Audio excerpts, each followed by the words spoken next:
Welcome to Outgrowth, a slice of pro beauty, with your hosts, Ashley Gregory Hackett and Jamie Schrabeck. We've always been confident our work as beauty pros could not be outsourced. What we never expected was that our work would be outlawed by government restrictions. How do we apply our experience from this year and plan for the next emergency? Let's grow together.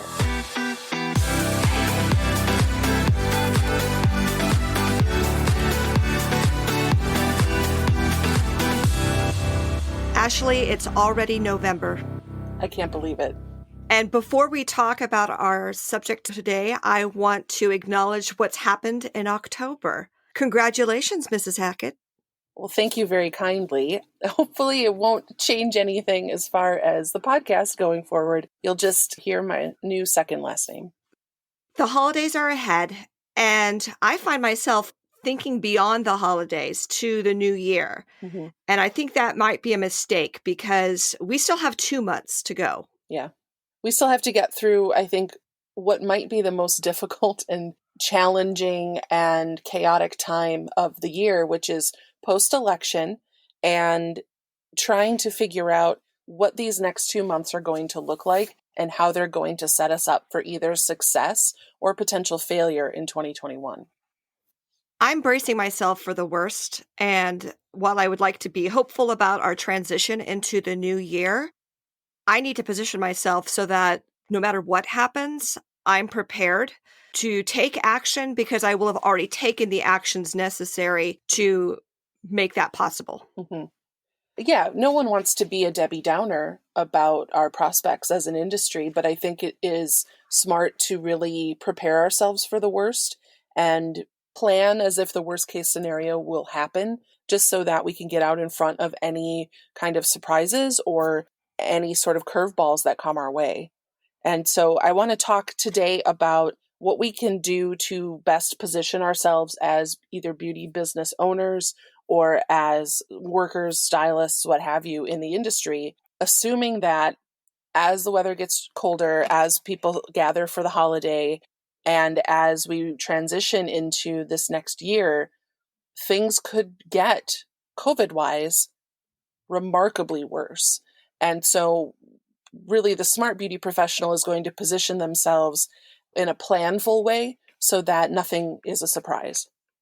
There's so much research we could be doing now and so much we already know, particularly about how best to avoid getting sick.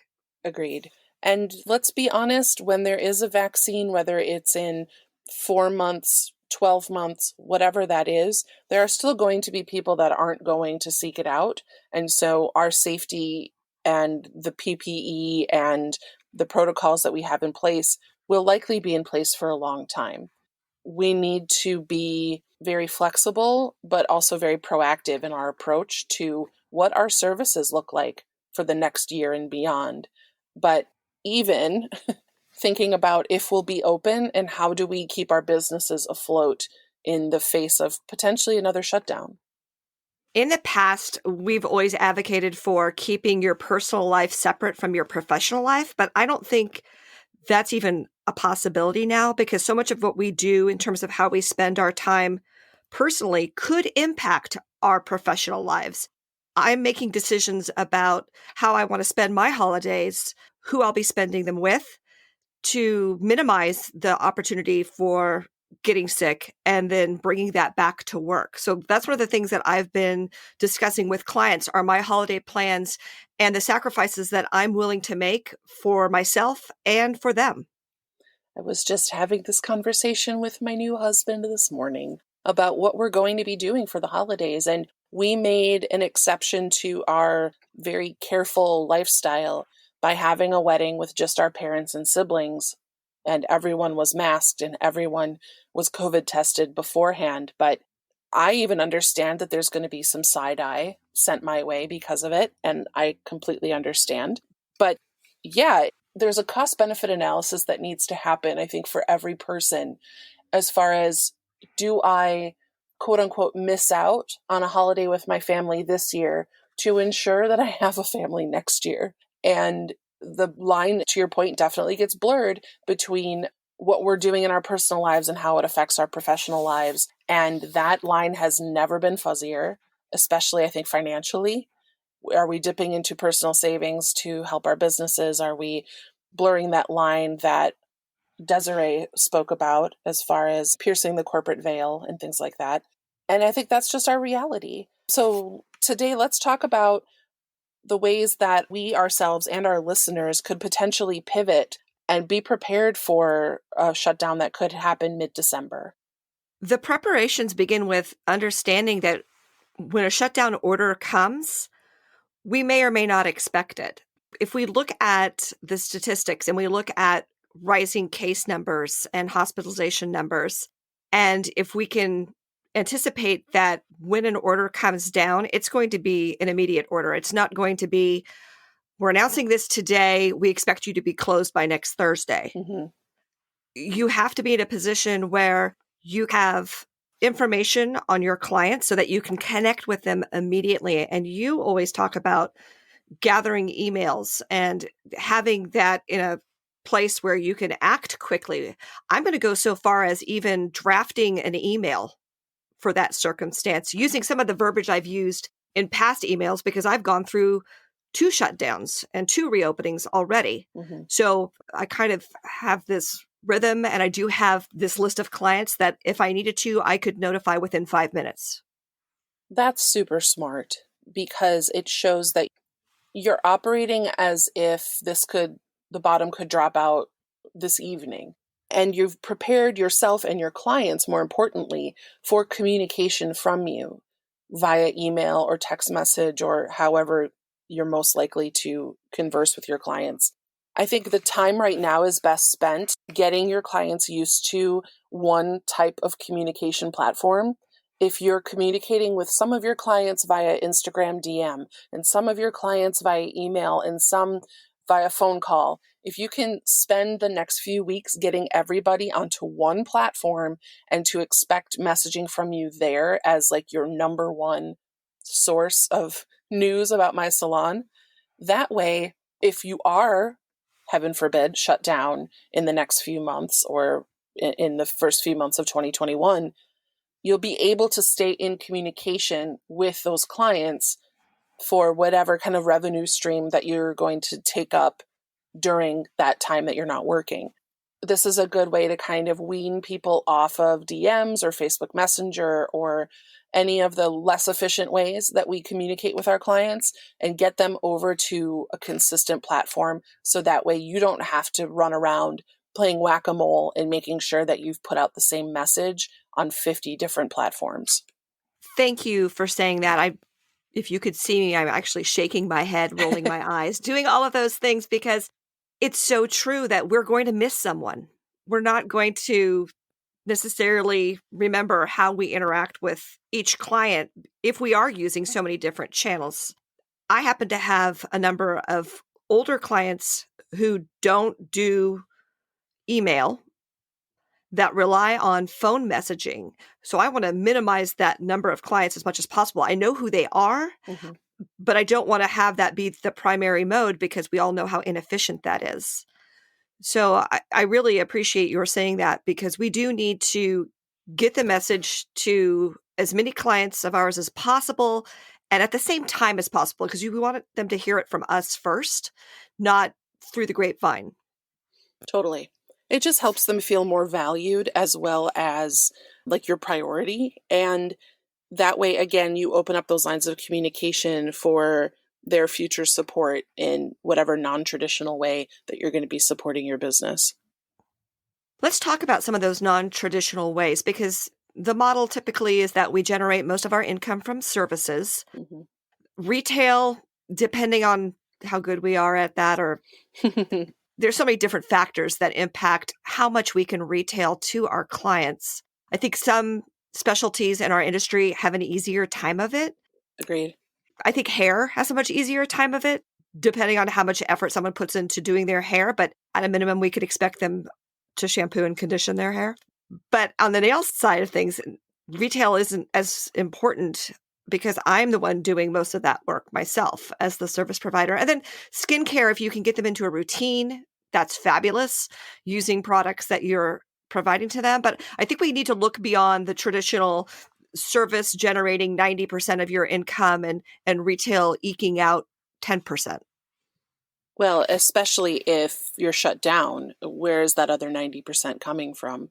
So, in response to what happened in March and beyond this year, there have been some great resources made available. And to be quite honest, yes, I'm a licensed nail technician and manicurist, but there is nothing stopping me from selling hair product to my clients. So, I know that I'm going to get a little bit of heat for that, but I've set up both an Amazon affiliate page as well as a Premier Beauty page where I can sell hair care, nail care, maintenance kits, and others to my clients who just might need an outlet. Right now, we're in such a weird place because we've likely seen almost all of our clients since we've been able to reopen, no matter where we're located. And now they have services again that they need to maintain, whether it be their pedicures or soaking off their enhancements or needing root touch up or whatever that is. Knowing what we know from our partners at Associated Professionals, our liability insurance is only going to cover so much. And so if we're selling someone professional only product, that could be a bit of an issue. But if we're selling it through a third party retailer or giving them recommendations on Amazon Pro, that kind of absolves us of our liability.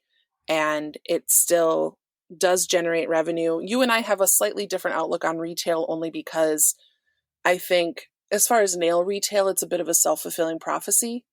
And without becoming like a garage sale bazaar and selling purses and jewelry and candles and everything else, there is a way to make retail work no matter your beauty discipline. I think it's just a matter of if that's your norm and your culture in your salon and your clients know to expect it from you versus, something that you're kind of taking up that mantle now and it just feels weird and uncomfortable. As another aside regarding the liability issue, if you're making your own products, there's Yeah. problem with that too. So, but if we're preparing for the possibility of another shutdown, that may be the opportunity to retail clients products and tools. That's where I'm thinking I could make some Oh, progress. The tools that they may need to maintain their nails at home between appointments, if those appointments happen to extend months in between. So I'm looking to retail nail trimmers, cuticle tools, and then showing them how to use them. right. And I think they'll gain a newfound appreciation for how difficult it is to actually perform your own service, especially pedicures or any kind of dimensional hair color or, a facial at home versus a facial experience are very different animals. But essentially, we have to look at what worked for us during the last shutdown and how can you now elevate it, because this could last just as long. But we have the added wrinkle of PPP loans coming due. A lot of us that are on any kind of unemployment will be running out soon. Landlords who may have been forgiving on rent before may not be in such a flexible position now. And really, it's about kind of playing this big game of risk and determining what needs your attention now and what can you stretch out and what can you take back up once you reopen. I'm operating as if we will be shut down.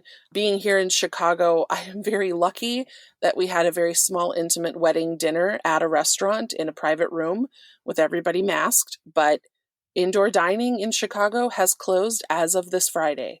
So we have to be out in the streets in 40-degree weather eating if we want to eat at a restaurant. So really, I think at this point, it's just a matter of time. And it's not about if, it's about when. I've been checking in with suppliers that I may not have ordered from since earlier this year or even late last year to make sure they're even still in business and what their situation is, what their pricing is, what the availability of these products is, because I don't want to put myself in a position of trying to sell anything that I can't access myself. Definitely. That's a great idea. I just got a pedicure last week, and my phenomenal nail tech, who is a good friend of mine, was telling me that she really maintained her business by selling soak-off kits to nail clients, and not just her clients, but through word of mouth and things like that. And she was charging a premium for these kits, upwards of $40, $50, $60, because they had name brand items in there. They were very comprehensive. They came with bonus tools and things like that, versus someone who's selling it for $12 and thinking that that's going to sustain their business. But she ran into some logistical issues as far as being able to get her hands on those products. And so when everybody has that idea at the same time, that puts a real strain on things. So think of it as toilet paper. How are you going to get your hands on it when no one has it? Will you be one of the people who's working maybe a month ahead of time and getting your hands on it now? And are there portions of that kit that you could restock or replenish without replacing the entire kit itself, so Mhm. that clients aren't making the same purchase every time? Right, like refill options and things like that. Because again, who knows how long this will last? I just looking at the numbers for COVID, especially here in the Midwest, we're really experiencing our very first bout of high numbers here. And knowing what the weather is going to do and has been doing, it's just going to get worse very quickly. But there are options and resources that we can link in the show notes if retailing something or creating product support kits or affiliate commissions, things like that, are interesting to you. I can share some of the things that I've been looking at and working with in order to get set up. That's something you could start now so that you don't have to completely get ready when you need to actually have that sort of thing be converting for you. And at the same time, I wouldn't invest too much of my cash into inventory, anticipating being able to sell a lot of product. Definitely. I think we need to be mindful of maintaining a certain level of cash on hand so that we can respond more quickly if we're not able to do what would normally generate income for us. Great point. Yes, you don't want to be sitting on a bunch of inventory that's just going to expire on you. But you can be laying the groundwork now with your clients and talking about, here's my plan if we shut down again. I don't want you to be left high and dry. I am putting together these kits. How many can I put you down for? Doing something like a pre-order, so that way you're not over your skis in putting your cash or liquidity into product that you know is not going to move. Even just talking to clients, learning about how they coped with the previous shutdown and the sorts of things that they were investing in, I think was very enlightening. Some of them actually did buy DIY gel kits, Oh, wow. as an example. And they came back and said, you make it look so easy. And that's the point. I mean, that's the point of being a professional. I mean, first of all, you're not working on yourself, you're working on your client's hand or body or head or whatever. So, yeah, it should look a lot easier when you do it. But whether they plan to keep using those kits, I don't know. Would they expect something more from me? Is it something I'd even want to retail to them at that level? I tried to encourage most of my clients, being a manicurist, to do as much as they could with their natural nails and not worry so much about maintaining enhancements. That was one of the things that I encouraged them to do, was sort of scale back their expectations for how their nails would function and look, because it's not that big of a priority. Right. It's just not. Yeah. Well, and I think a lot of us came back to services where we had to completely tear down and rebuild just based on what was done at home, whatever damage that could have been. And hopefully our clients have learned that lesson now, that being a kitchen beautician can be very fulfilling in the moment, but it can create larger problems for them down the road as far as getting that corrected. So maybe it can even be positioned as, I want to make sure that you're using the best possible products to maintain the result that we've worked so hard for over the past year, 10 years, whatever. So I want to ensure that you've got the tools that you need to be successful, so that when you come back, we can just hit the ground running right where we left off and not have to deal with greenies from press-on nails or horrible color corrections from black box dye. because people started to get itchy. We all saw it and started experimenting with their look, and then quickly came out of that when we returned to some sort of normalcy. But I definitely think that the opportunity is there to retail. We just need to sort of get over ourselves and the discomfort of having that conversation. If I had a solution offered to me for a pain point that I experienced during the first shutdown, and it wasn't explained to me or offered to me because someone thought I might feel uncomfortable about being sold, quote unquote, I would be kind of upset, because now that transfers the work to me as the client to have to assemble those things, and they might be hard to get my hands on, when I could have just had a gift wrap solution presented in my lap. And even if the results were adequate or acceptable, I found that clients were pretty frustrated by the amount of time that they spent researching and making the purchase and struggling with how to work with the products, and then just the time spent doing the service itself. Mm-hmm. So if we can minimize any of those aspects, making sure that you've pre-selected the products, you're the expert, right? You get to recommend whatever would work best, and then providing the instructions would be such a huge time saver.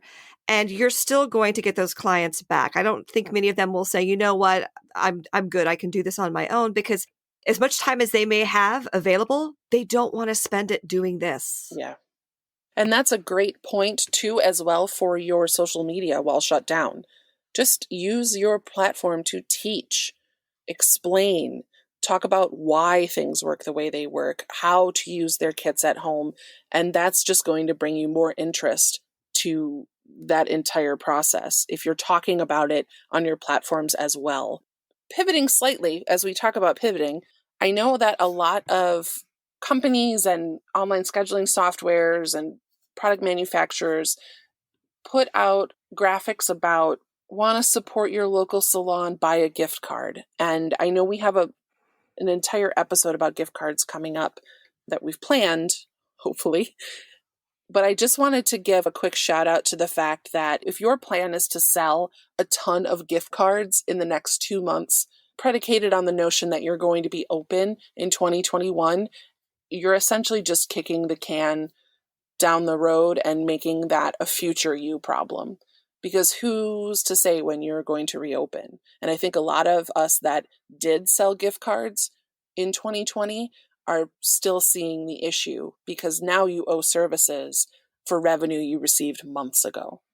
And if you can't provide the services, you owe the money. That's right.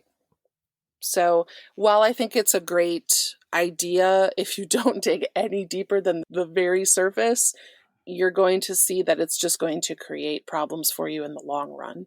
Not that I'm anti-gift cards in general. I just think that gift cards really only work when things are normal and when there is no threat of you not being able to fulfill your end of that bargain, which is providing the service.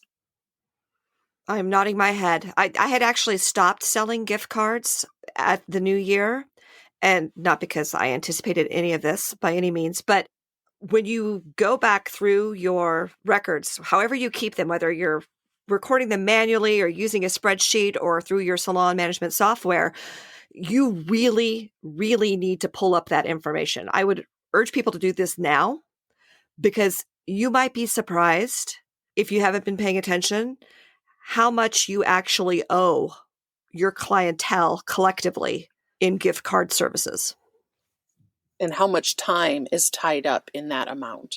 Because I'm sure busy salons could have weeks of chair time tied up in gift cards. Not to say that you're going to get a whole bunch of people redeeming gift cards at once. And I've always thought it was always crazy that people would sort of begrudge the fact that someone was redeeming a gift card they had actually paid for. I don't like working for free. It's like, you're not working for free. You got a cash advance. You were paid in advance for that service. That's not working for free. Yeah, gift cards are a slippery slope, and we definitely want to delve further into that in the next few weeks, just because it'll be prime gift card season. What are your predictions about the holiday season, Ashley, in terms of the traffic that we might or might not see in salons? Do we think that people will want to invest in making themselves look better, feel better, even if they aren't getting together with friends and family? Honestly, I think Halloween is really going to tell us what we can expect from the holiday season. As far as we can't really trick or treat, there are people coming up with ways to shoot candy at children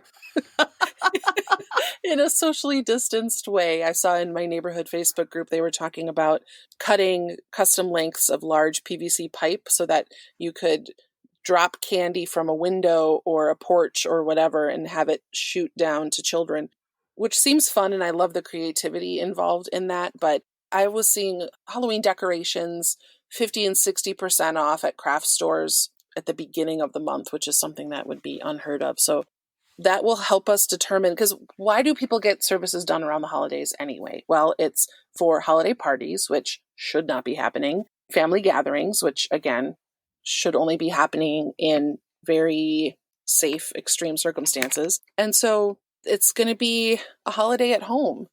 And beauty services, I don't think, are going to be a priority beyond what people want to put on Instagram or FaceTime or whatever. So maybe we start focusing on the pain point of, look good for your Zoom, look good for your FaceTime, look good for your family holiday call. But beyond that, I'm not really sure. What's your take on it? Because most of my clientele is committed to standing appointments, we don't add additional appointments during the holiday season unless there were a special occasion or their travel took them somewhere where we'd need to make that adjustment. And that's just not happening. So it's never been so consistent going into the holidays. And I've never been one to market prom or Mm-hmm. holidays or any special occasions because I do really want to focus on those clients who are committed to those standing appointments year round. So I've never really worried about these fluctuations. I've never banked on more people coming in at the holidays or fewer people coming in after the first of the year. That has never really concerned me as much.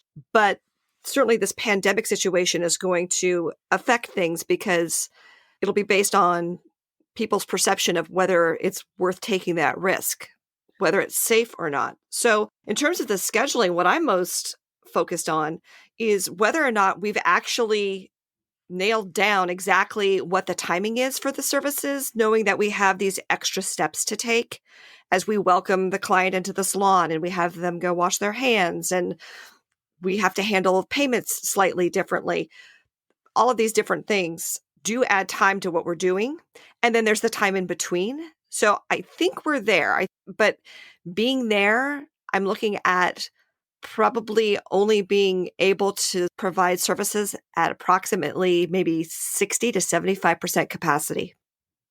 What I think you've done so successfully is removed the peaks and valleys from your schedule. And I mean, if you were to look at your schedule over the year and look at how busy you are on the peak and how slow you are on the valley, you've very successfully, by training your clients into standing appointments and not taking walk-ins and being very loyal to the people that have been loyal to you, is that you've really been successful in creating a straight line of client frequency and income and all of that in managing your schedule so effectively. I think that's what we as an industry need to strive toward, is removing the peaks and valleys and creating a more consistent, even line. Now, there are industry norms that we've talked about in previous episodes about busy holiday season. I actually just got an email from the PBA saying something about, are you ready for the busy holiday season? I'm just shaking my head. It's not going to be busy for the majority of us. So how do we turn that valley into kind of more of a midline and then remove some of the peaks? It's difficult to do when you're not sure if you're going to be open or not. And that's why this entire episode is about how can you get out in front of it and pre-plan. And so your schedule management down to your service protocols, your timing, you've removed a lot of the variables. And I think that that is something that we could all learn from. I'm concerned about the decisions that get made during those weeks or days during your week where you might be feeling, wow, this is going really well versus the decisions you make when things aren't going so well. And I think the Hmm. consistency helps me make better decisions and more long-term decisions. I don't panic when it slows down a bit, and I don't get giddy when it's incredibly busy, because I think we do tend to expect that whatever we're experiencing to last. So if we happen to be really busy, this happened. We saw this when the reopening happened. People were saying, oh, wow, all my clients are coming back. Well, of course they're coming back. They're all trying to get in as soon as they possibly can. But Right. 2 weeks later, were you busy? 3 weeks later, were you busy? Or Hmm. did you all of a sudden see a complete slowdown because you hadn't stabilized their routine? It's like turning a faucet on and off as opposed to just having it be a slow drip I was and just going wasting to water say in that sense. a drip. A drip. Um, I did not want to use the light switch metaphor only because if I have to hear the word toggle one more time, I'm going to get really upset.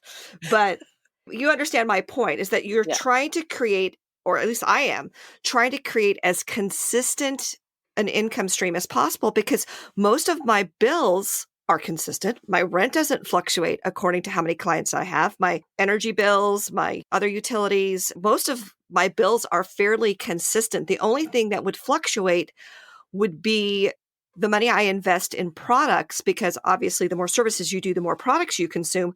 But I will tell you, I have had to invest in so little product this year because that's a reflection of how many services I've been able to do. And the planning piece, I think, really reflects on that as well. So, besides moving your clientele to standing appointments, what are some of the other steps that you've taken to kind of homogenize your client flow as well as your service offerings? I haven't adjusted my service offerings, but I've been very open and have actually recommended to clients that they change the pattern or their routine of what they're having done. So in the past, if they had been consistently having one of my more expensive, more elaborate services, and I feel that's just not how they want to spend their time or money, I'll be the first to say, you know what, let's talk about doing this instead, so that I still have them coming. They're still having their nails taken care of. They may not be getting the massage and the paraffin with that service, but they still leave looking good and feeling like they've been taken care of. So I think I've broached the subject before they've brought it up to me. Hmm. And for those who want to just continue with what they had before without making any changes, well, that's great. But I don't want to feel like I'm putting anyone on the spot or making them uncomfortable, just expecting everything to be the same. I want to acknowledge that things are different and that I'm ready to adapt to whatever it is that they need, even if it means that they're not coming back for a while, if ever. That's some food for thought. I think it's a difficult transition for people who rely on, let's say, like walk in traffic or what have you.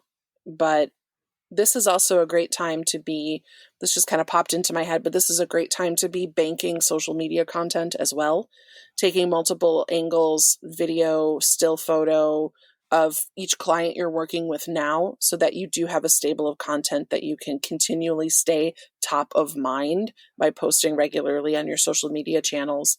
The other thing that I think we may be missing as an industry is there was a lot of discussion around reopening and what our pricing would look like, whether someone would be charged something like a COVID surcharge, or others vehemently denying the fact that they would ever consider raising their prices after reopening because our clients have had it difficult too. There's seems to be two different schools of thought on that, but I know for a fact, just given how many people have not done the math on their regular service pricing, I'm wondering how many have done the math and assessed based on all the new PPE items that they've had to add or switching to disposable, what have you, and adjusting their pricing for that. What do you think about that? I completely agree. The adjustment also for the time. And that's been the biggest shock to what we're doing. And I have decided not to raise prices January 1. Not to say that I won't a couple months later if it comes to that, but I'm just trying to figure out what exactly is the break even, where are the profits, knowing that we're scaling back on some things by not providing amenities. I'm saving some money there, but not enough to compensate for the reduced capacity. And it's something where I'm trying to figure out how much I need to invest in marketing, which we talked about a couple of episodes ago. Mm-hmm. That's part of the equation. And it's a balancing act, certainly. And the pricing, where I don't want people to come from, is that whole issue that you owe your clients the sacrifice of not supporting yourself. I don't understand that. Yeah. Again, getting services done professionally is a luxury. None of what we do is a necessity in the sense that it's life or death. I'm going to catch some heat for that. I know I am. When clients have realized they can do a lot of this for themselves, they don't want to. They'd much prefer having a professional do it. They like the results better. They like the experience. They want to be pampered. But let's face it, if we look at our clientele and were to do a number count of how many people we actually rely on to support ourselves, it's in the hundreds. It's not thousands and thousands and thousands of people. Mm-hmm. Regardless of whether we live in a rural small town or a large urban setting, there are many more people in our communities who are not clients of ours. So how many of those do we need to go after? How many of those do we need to market to fill in the gaps? And so that we think more in terms of, we may never be able to do the volume that we need to make up for inadequate pricing. The volume game has been a loser in the past. Mm-hmm. It's going to be a loser even more so now, because it would be such a hurdle to convince people that this is something they want to do if they hadn't done it before. Well, and wouldn't you much rather have one client paying you $60 than 6 clients paying you 10? Yes. I mean, that is just such a staple of service that it's something a lot of us need to come to terms with. There is a difference between empathy and ignorance. And I'm not calling anyone ignorant. I'm just saying in most cases, we are ignorant of our actual cost per service, what it costs to keep the lights on, to provide a service with the supplies and tools and time. And you said it so perfectly when you said, why do we put ourselves kind of in the line of fire here and expect or think our clients expect us to sacrifice? If it costs you $10 more because you need to wear a different mask, you need to put plastic down, you have to have this many different pairs of gloves per service, why shouldn't the client absorb that cost? Because they're the one incurring it by having the service in the first place. It's not heartless. It's not, I can't even think of the right words to say that we should have all raised our prices, even just nominally, to make up for the fact that it costs us more to provide services through COVID. And not only does it cost you more financially, your risk is higher because you're seeing people who could potentially be asymptomatic but infected, and your capacity is diminished. And so that just creates this perfect storm of, you need to have clients that understand the value of your service, which is a whole other can of worms. But by doing so, going back to the one client at 60 versus the 6 at 10, it doesn't cost you as much to find that one client and maintain that relationship as it would to find 6 clients who are willing to pay you a discount price. Until we all wrap our heads around that as an industry, this is going to be just this vicious cycle of attrition and loss and salons closing, because we've never been good at correctly pricing our services, especially in the nail world. And if I had $1 for every time I saw, how much do you charge for a gel manicure in this size city on Facebook, I wouldn't have to work. I just saw a post asking about what specials or discounts people would be offering for the holidays. What? What? Jamie. What? I mean, I feel I feel a bit guilty as we're having this conversation for not raising my prices. I feel like, I'm holding my own, not raising prices, but that beauty professionals are discussing actually offering discounts and specials. I'm flabbergasted. It's very short-sighted and I'm clawing at my face while I say this, but you and I are on the no discounts ever train, and send us an email if you want to know why. But there's this weird equation of trying to, again, in that process of trying to remove the peaks and valleys of your income and your client flow, that somehow a discount is going to remove the valley. And really all you're doing is bringing in a client and handing them a shovel, because you're saying what I do is actually worth 25% less than what I say it is. So in order to entice you to come in, whether it's through a Groupon or a new client discount or whatever, you're digging yourself deeper, because then you're asking someone to not only come back to you a second time, but to pay 20, 15, 25, 50% more the next time that they do it. That's a huge leap to make as a new client. Why shouldn't it just be that price every time I come and see you?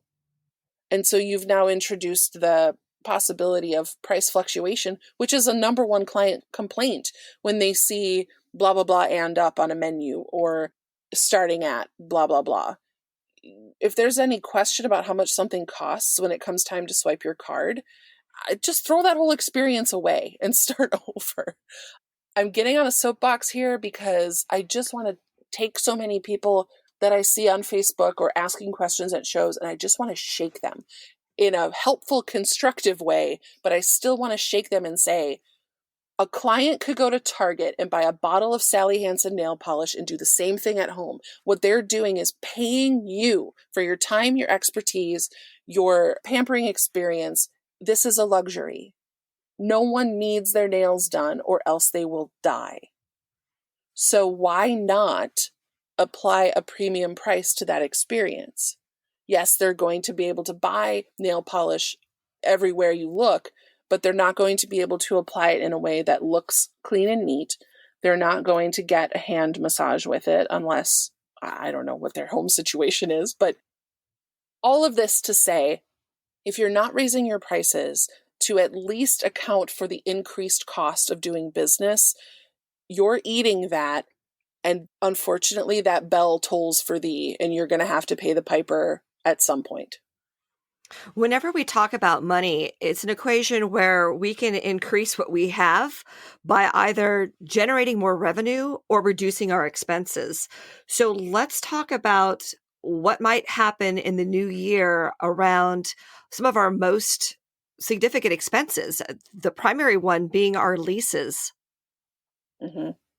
Well, we've got several episodes talking about commercial leases, rent agreements, what wiggle room you have, and I highly suggest you go back and look at those. We can link those in the show notes as well with Amy Toepper from Legal in a Box, and she explains them really well. But the wiggle room that your landlord may have had earlier in the year, that could be gone.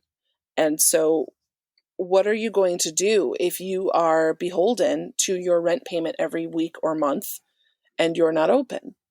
Get out in front of it. Find out what options you have now instead of trying to play catch up later. Just in my immediate area, there have been a number of businesses that are no longer functioning, and those spaces are now listed for lease.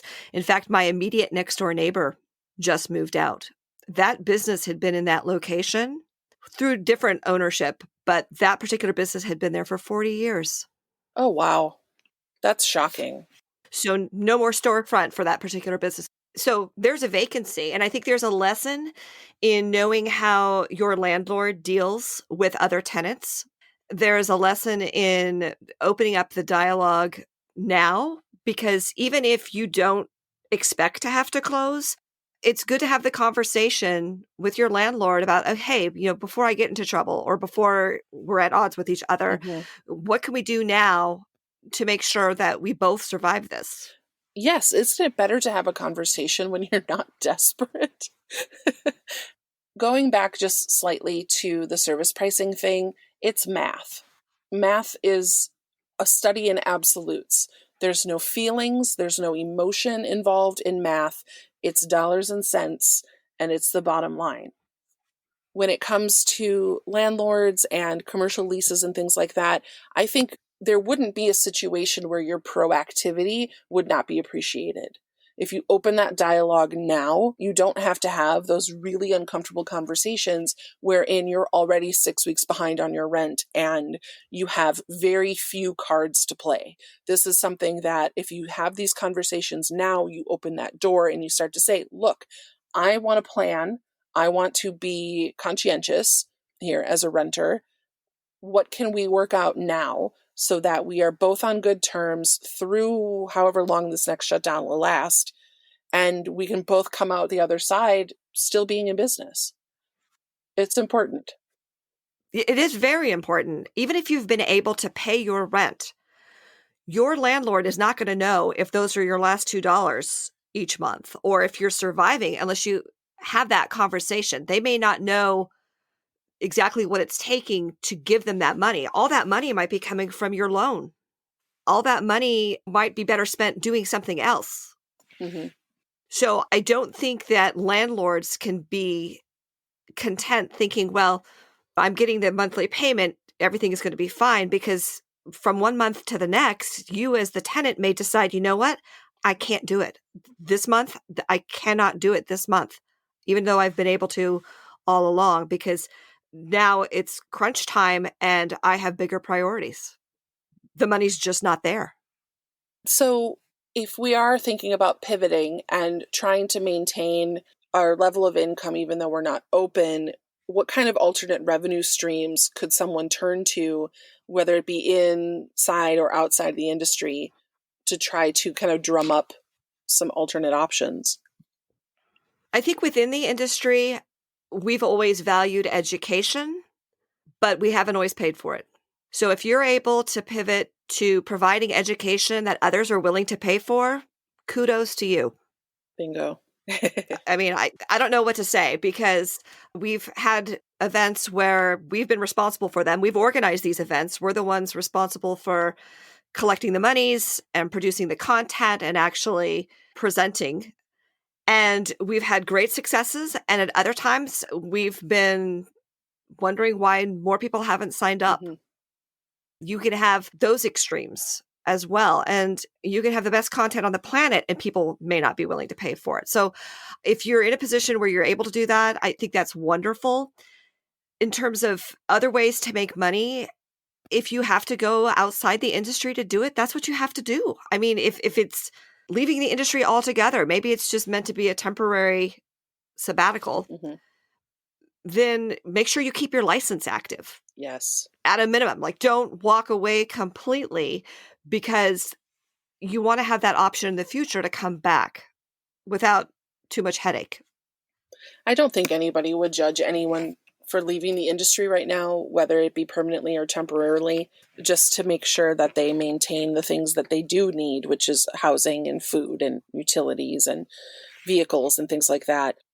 There's so much of that happening in other industries for people who don't have the ability to work from home or are looking to add on virtual assistant work, or there's so many options out there that if you needed to take a position, whether it be part-time or full-time outside of the industry, I don't think anybody would ever say anything about that. I think it's just right now about survival and getting to the point where we can be comfortable again, have a bit of a savings, and then bring yourself back to the industry that you love.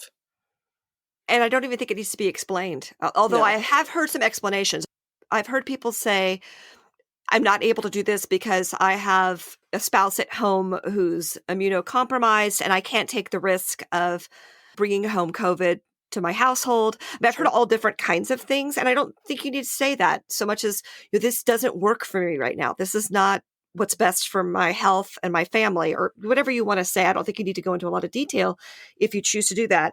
But also, speaking of alternative revenue streams, what I would hope people would not choose to do, my colleagues in the beauty industry, is to pursue revenue that falls outside of what we're allowed to do. as licensees under the Sure. restrictions that we're functioning under. Because while it might help you as an individual in the short term, it is going to screw us and you eventually in the long term. And we've talked about deregulation and the pressures on our industry. I think a lot of what's happened through the pandemic will come back as examples of our entire system being under incredible stress. And whether that system functions or not will have a lot to do with how compliant we are. Thank you for saying that, because the temptation will be great. And there are those that should be in the know that are promoting things that are just outside of our scope of practice. Case in point, I received an email this morning, a roundup from one of the industry publications saying nail technicians are great brow waxers or great brow artists. And you can add this revenue stream. I'm thinking, no, I can't. I don't have the ability to legally wax someone in my state. So, first of all, how dare you? And second of all, there's going to be these suggestions made from people who lack the credibility or the knowledge in the first place and will lead you down the primrose path of something that violates your insurance or will keep you from being able to reopen your business the way you want to when this is all over. And so I appreciate you, Jamie, for having the credibility to bring that up, because there are so many out there that unfortunately do not and will sadly lead a lot of our industry astray in the process. Leading our industry astray are on-demand apps who are recruiting beauty pros to go into people's homes. Well, first of all, that may not have been legal in your state even when there was no COVID.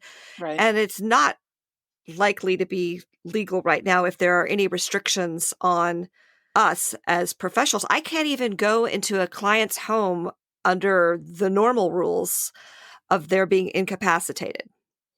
And I will say I have reported someone in a different state for doing just that because it was incredibly dangerous. And think of me what you will for that, but I don't think that giving our entire industry a bad name in the process is worth one person's manicure. I really don't. So again, I could be making some friends or some foes right now, but it's unfortunate that it's happening and that people are being pushed to that point to make that sort of decision. This person just was completely ignorant of the rules anyway. So it wasn't a matter of, I need this to feed my family, soup for my family. It was just more of a, oh, this is a good opportunity to launch my mobile services kind of a deal, which, sorry, no. While we're on the subject of things that may or may not make us friends, you and I both have the same attitude towards participating in any kind of multi-level marketing scheme. We sure do. I feel like I've been really enjoying anti-MLM TikTok lately, and it's cool to see a lot of like Gen Z understanding it for what it is. If a business costs you several hundred to several $1,000s to enter, it's not a business. You're making money for your upline, and that's it. Since you like listening to podcasts, I highly recommend season 1 of the podcast, The Dream, if you want to learn more about that. But multi-level marketing, there are some great products out there. I've bought from them before, but I've never found them to be any type of successful business venture. Along those same lines, I would be very cautious about investing in any kind of coaching right now, too. Yeah, I mean, no coach is going to be able to remove governmental restrictions, no matter how good they are. And I am an excellent coach. I can tell you, I can't even get that done. So yeah, it's, stick with us here on the podcast. You can get tons of free advice from us and feedback as well.